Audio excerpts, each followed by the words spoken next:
எனக்கு பிடிச்ச விக்கெட் கீப்பர்ஸை உங்களுக்கு பிடிக்கும்னு நான் நம்புகிறேன். கிரிக்கெட்டை பொறுத்த வரைக்கும் விக்கெட் கீப்பர்னால் ஆவரேஜாக பேட்டிங் பண்ணுவாங்க, கீப்பிங் பண்ணுவாங்க. அப்படிங்கிற இருந்த காலகட்டத்தில் ஒரு விக்கெட் கீப்பர் சரியான பேட்ஸ்மேனாக இருக்க முடியும் அப்படிங்கிறத ஆடம் கில்க்ரிஸ்ட் கொண்டு வந்தார்.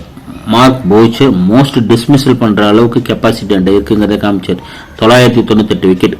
அன்பார்ச்சுனேட்லி அவர் கண்ணில் அடிபட்டதுனால அவருடைய கிரிக்கெட் கேரியர் முடிவுக்கு வந்துட்டு. பிரில்லியன் கேப்டன்சியோட டெக்னாலஜியை யூஸ் பண்ணி சூப்பராக வழிநடத்தினது எம்எஸ் தோனி. குமாரா சங்ககாரா, குவிண்டன் டிகாக் ஸ்பெசிஃபிக்காக சொல்லணும்னா ஒயிட் பால் விக்கெட் கீப்பிங்க்கு மஸ்ட் கிரிக்கெட்டர். பிராட் ஹீட்டன் ஒரு அன்லக்கி விக்கெட் கீப்பர் தான். ஏன்னா கில்க்ரிஸ்ட் ஃபார்மில் இருக்கும்போது அவரால் கன்சிடென்ட்டாக டீம் லெவலில் அவருக்கு பிராட் ஹீட்டனுக்கு இடம் கிடைக்கல.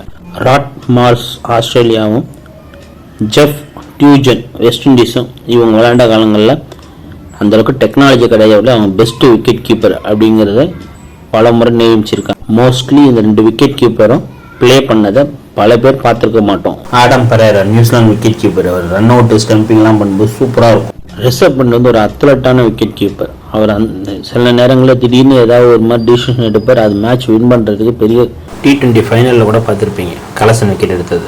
பிராண்டன் மெக்குலம், ஏபி டிவிலியர்ஸ்லாம் வேற டைமென்ஷன் விக்கெட் கீப்பர். அவங்க விக்கெட் கீப்பிங் மட்டும் இல்லை, ஃபீல்டிங்கும் பண்ணுவாங்க, பேட்டிங்கும் பண்ணுவாங்க. அவங்க 2 பேரும் டிஃப்ரெண்ட் டைமென்ஷன் உள்ள பிளேயர். அலெக்ஸ் கேரிக்கு சான்ஸ் கிடைச்சது ஒரு லிட்டில் பிட் சான்ஸில் தான். ஆனால் அவர் நல்ல விக்கெட் கீப்பர். ஏன்னா அவர் வந்து ஃபுட்பாலுக்கு தான் ரெஃபரன்ஸ் பண்ணிட்டு இருந்தார்.